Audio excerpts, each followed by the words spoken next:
Oke, ketemu lagi pemirsa BTV di Triple C Cerdik Cari Cuan, dan kali ini episode kita cukup spesial karena waktu ini kita tapping secara global ada berita yang akan berdampak pada pasar modal kita, yaitu pada sore hari ini Donald Trump itu sudah mengumumkan bahwa dia menyatakan menang di Pilpres Amerika. Jadi kalau kita lihat pasti besok akan berdampak di pasar modal global termasuk Indonesia. Nah, sore ini kita spesial, jadi biasanya saya yang mengulas berita, tapi kali ini saya yang membacakan berita. Jadi saya kedatangan tamu, sahabat baik saya, Mas Noval Adib. Selamat sore, Mas. Ya, selamat sore, Mas. Ya, Mas Noval ini adalah dosen akuntansi Fakultas Ekonomi Bisnis dan pernah menjadi kepala laboratorium investasi di FEB ya. Diperpanjang atau udah berhenti dah. Sudah berhenti. Saya pikir diperpanjang SK-nya. Nah, Mas Noval, ini kan kita akan bahas 5 berita yang berkaitan dengan pasar modal, dan ada beberapa saham yang sudah kami pilih. Jadi nanti salah satunya ini adalah emiten yang jadi bintang lah di tahun 2024 ya. Kalau kita lihat saham brand miliknya Pak Prajogo Pangestu ini kan bintang ya tahun ini, tahun 2024 ini. Nah, saya ambil dari bisnis.com, Mas, untuk berita pertama. Jadi emiten terbarukan Prajogo Pangestu PT Barito Renewable Energy atau BREN itu mendulang kenaikan laba bersih pada 9 bulan tahun ini, yaitu tercatat naik sebesar jadi menjadi 441,29 juta US dollar.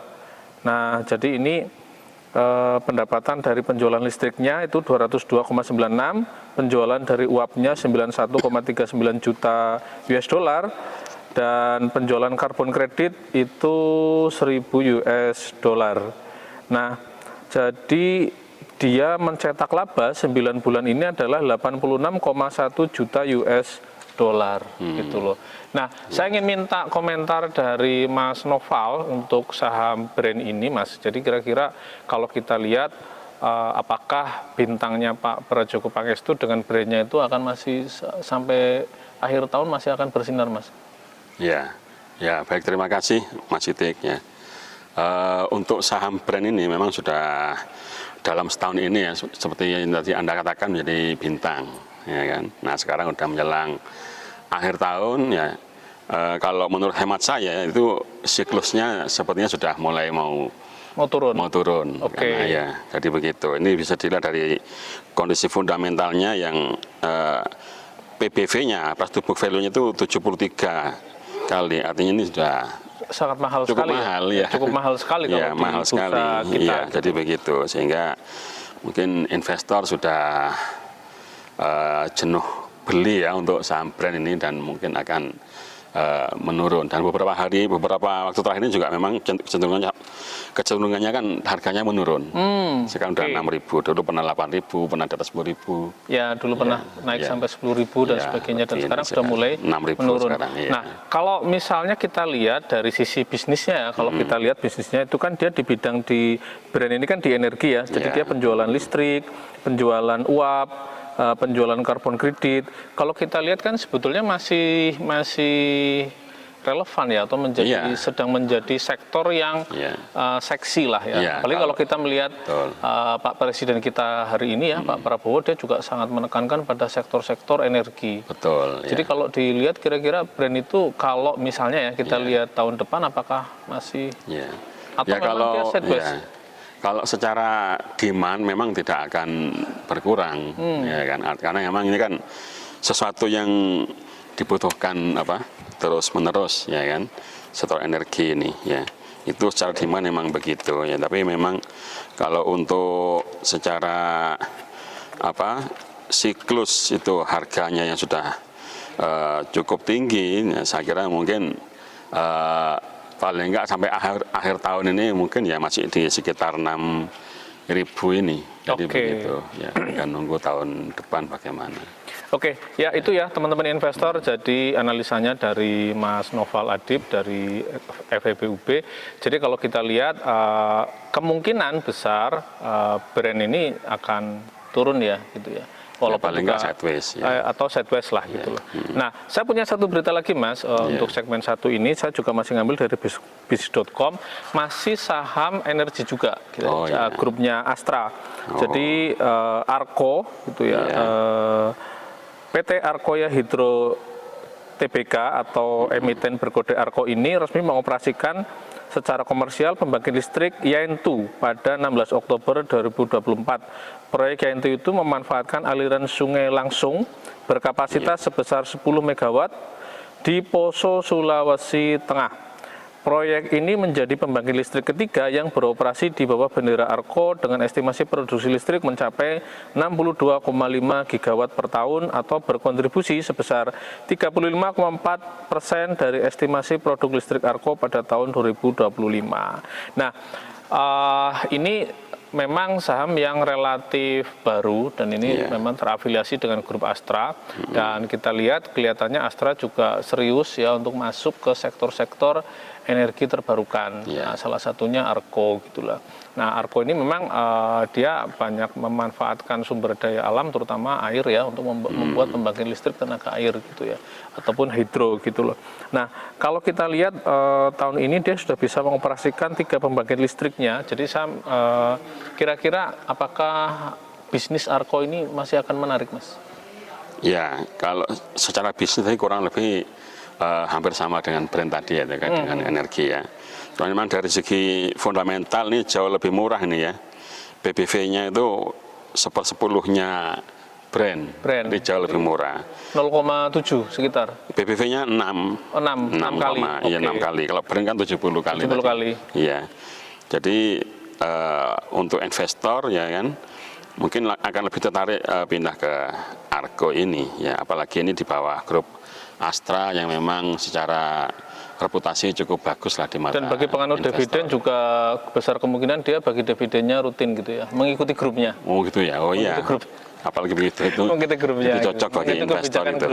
Iya gitu betul ya. Itu kalau untuk Arko. Jadi kalau bagi teman-teman yang dividen investing, Arko bisa jadi salah satu pilihan untuk investasi saham. Nah, baik teman-teman, kita masih punya 3 berita, jadi jangan kemana-mana, tunggu dulu tetap di Triple C, cerdik cari cuan.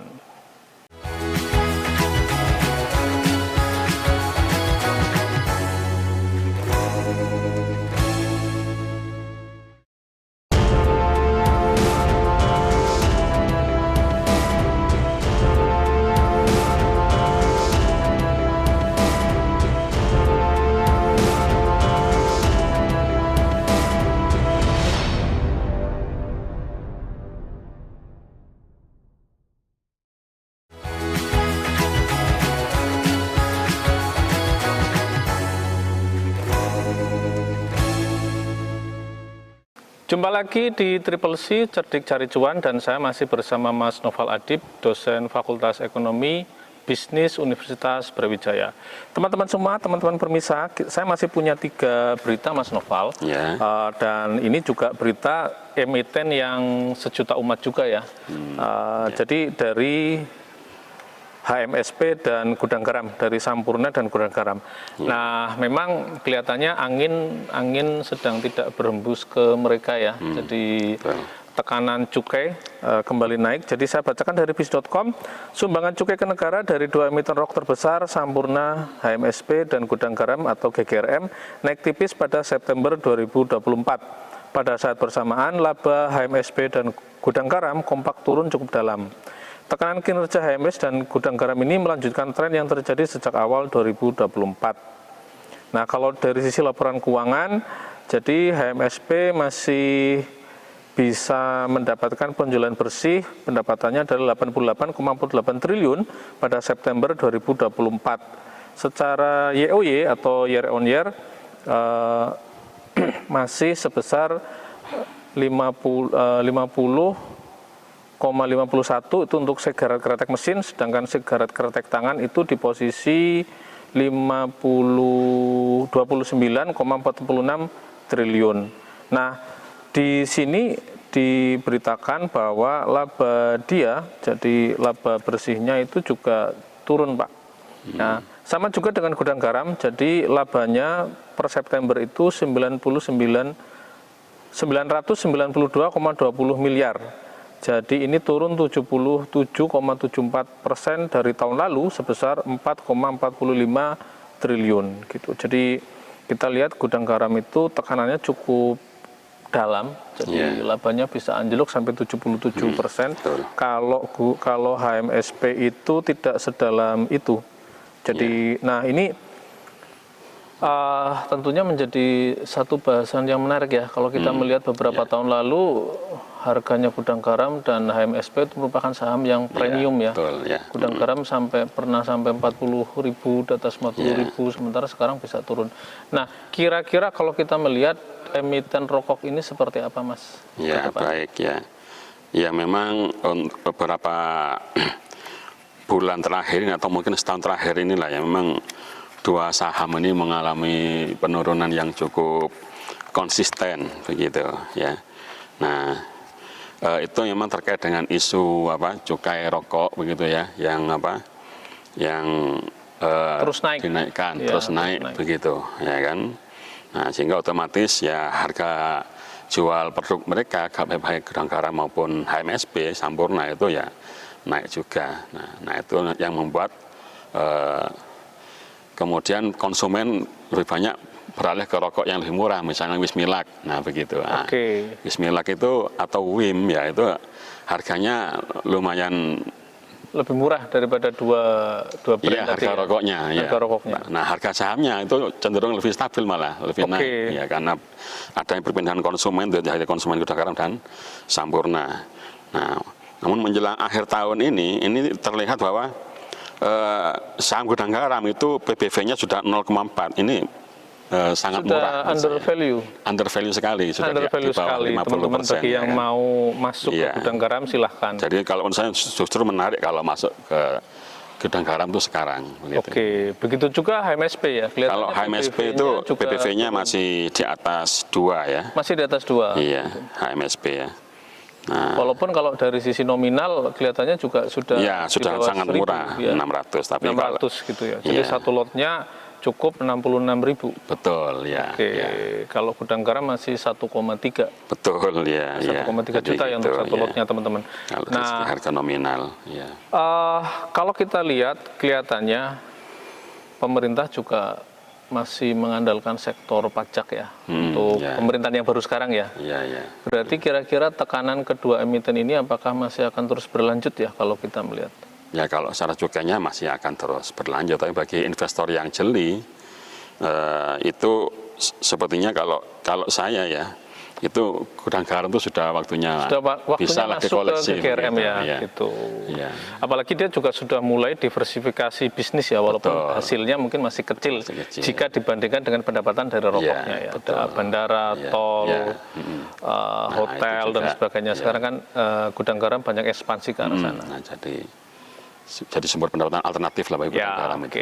Jadi kelihatannya masih recommended kalau misalnya kita masuk kalau ke gudang garam ya tahun ini. Ya teman-teman, jadi gudang garam itu masih bagus. Dan saya masih punya satu berita lagi yang ini juga menjadi topik ya, trending topik lah istilahnya di bursa kita, yaitu sahamnya Pantai Indah Kapuk 2. Jadi ini Pak Aguan itu kelihatannya lagi naik daun gitu ya. Apalagi setelah groundbreaking di IKN. Jadi kita lihat sahamnya juga naik ya. Saya bacakan dari emitennews.com, PT Pantai Indah Kapuk 2, TBK atau kodenya PANI meraih pendapatan net sebesar 2,09 triliun hingga periode 30 September 2024. Terjadi kenaikan dari pendapatan bersih semula adalah 1,73 triliun pada periode sebelumnya. Dan dalam laporan keuangan yang diterbitkan pada 30 Oktober kemarin, beban pendapatan pokok naik menjadi 897,86 miliar, sementara laba kotornya naik menjadi 1,119 triliun, dan laba sebelum pajak juga naik menjadi 974,61 miliar dari tahun lalu. Nah, sedangkan laba yang diatribusikan ke pemilik entitas induk naik menjadi 486,6 miliar rupiah gitu. Nah, ini juga jadi dia pendapatannya naik, jadi pendapatannya mampu meraih pendapatan bersih 2,9 triliun. Untuk perusahaan properti ini juga cukup fantastis juga ya. Iya, betul. Dan memang kalau ini menarik Mas Noval, karena PANI ini memang menjadi bintang untuk tahun ini ya, selain brand itu. Gimana Mas? Ya, memang PANI jadi bintang tahun ini ya. Jadi Desember tahun lalu itu harganya masih 4.900-an, 5.000 begitu ya. Sekarang sudah 17.000. Jadi sudah naik 3 kali lipat, multiplier ya. Jadi kalau teman-teman yang pegang PANI dari akhir tahun lalu, kayaknya sekarang udah kipas-kipas ya, 300%. Betul, ya. 300% labanya gitu loh. Cuman dari segi valuasi itu memang sudah cukup mahal ya kan. Price to book value-nya itu sudah 11 ya, PBV-nya ya. Tahun lalu masih 4 kali, sekarang sudah 11 kali. Nah, apalagi sekarang PANI itu kan naik karena itu PT Indah Kapuk menjadi PSN ya, proyek strategis nasional. Ya, nah itu yang atau KIK ya kalau tidak salah. PSN dulu. PSN ya. Iya, bersama dengan BSDE ya kan.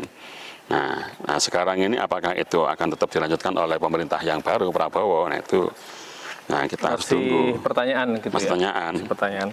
Kalau bagi saya sendiri sudah nggak berani untuk masuk ke PANI karena sudah terlalu tinggi dari segi valuasi. Valuasinya sudah terlalu mahal. Ya. Kita lihat kayaknya sentimen angin politiknya juga masih belum tahu. Apakah mau dan kenapa enggak? Apakah masih berembus ke PANI atau mengempas gitu ya? Iya, memang saham politis memang ini. Baik teman-teman, 2 berita di segmen 2 juga sudah kita bahas dan kita akan ketemu lagi di segmen 3 masih di Cerdik Cari Cuan.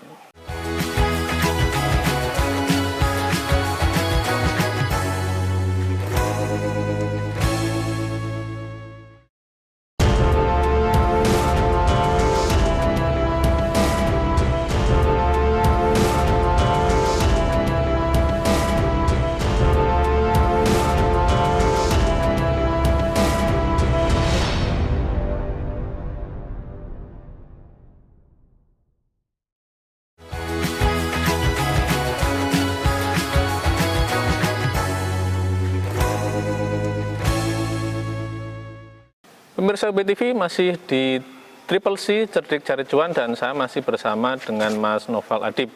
Nah, di sesi 3 ini kita akan bahas satu berita yang tidak kalah menarik dari pasar modal kita. Kali ini saya akan bacakan berita saham perbankan, Pak. Kalau tadi kan kita saham energi dan sebagainya, kali ini kita akan bahas dari perbankan.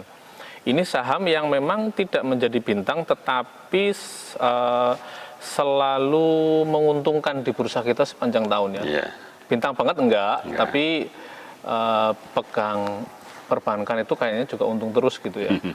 Nah, kali ini bukan dari Bank BUMN, saya punya berita dari emitennews.com dari salah satu bank swasta kita, PT Bank CMB Niaga Tbk atau kodenya BNGA menyampaikan bahwa pada kuartal 3 2024 memperoleh laba sebelum pajak sebesar 6,6 triliun atau naik sebesar 5,1% year on year.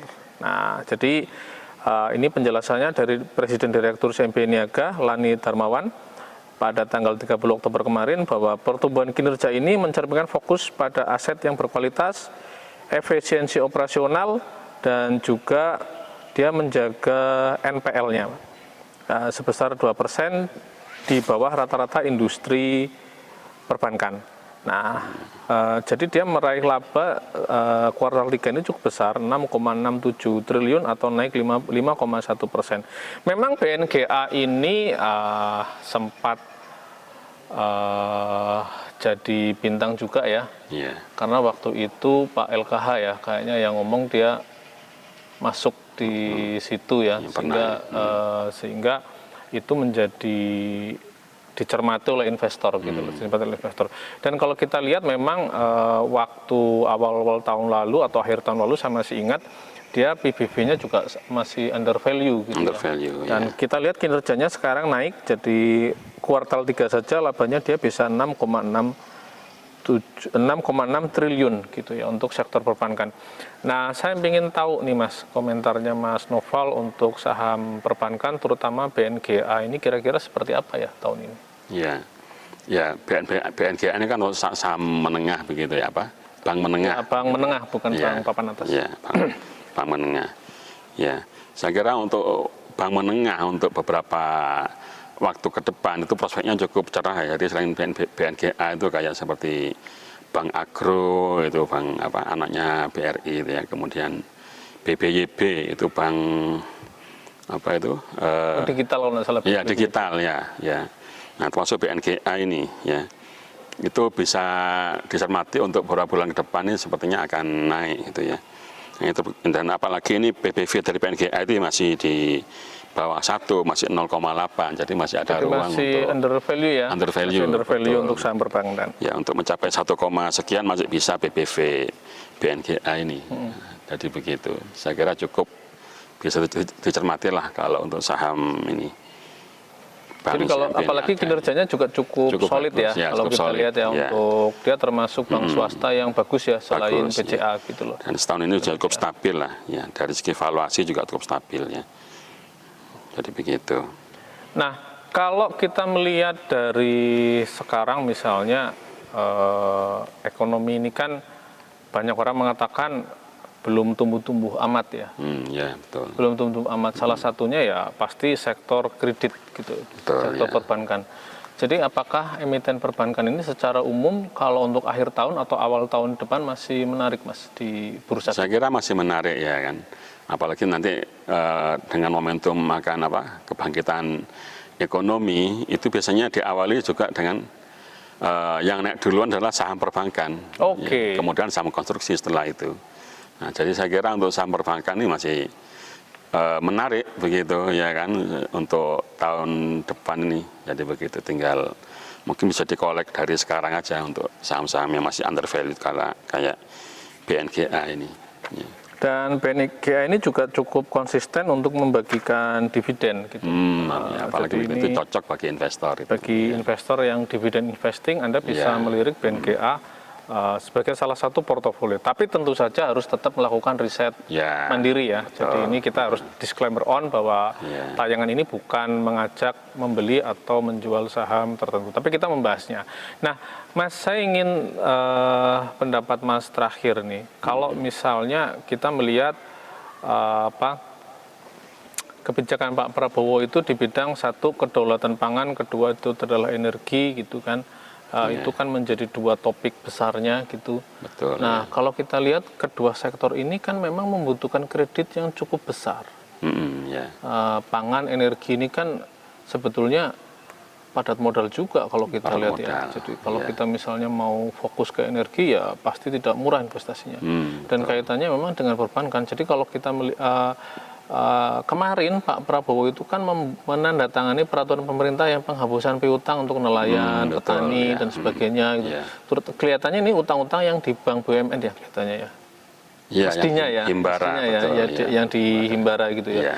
Jadi saya ingin tahu Mas, kalau misalnya kita melihat visi dari pemerintahan yang sekarang itu, apakah itu juga masih kondusif untuk emiten perbankan kita secara baik swasta maupun plat merah.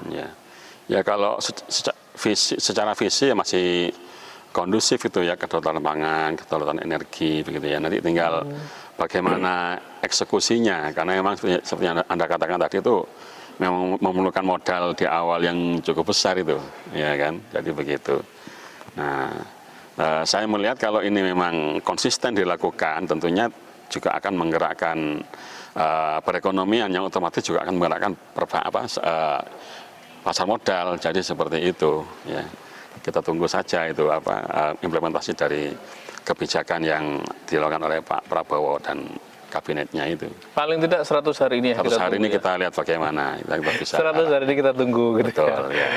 Oke, jadi begitu teman-teman, 5 berita sudah kita ulas pada hari ini, dan hari ini spesial karena biasanya kita ada narasumber baru, Mas Noval Adib. Jadi ada beberapa hal yang menarik. Jadi pasar modal kita masih menjadi pasar modal yang menarik. Jadi teman-teman bisa melakukan investasi di produk-produk pasar modal di bursa kita, tetapi harus tetap dengan melakukan riset atau melihat fundamental dan analisa-analisa yang lain dari emiten yang ingin dimasuki.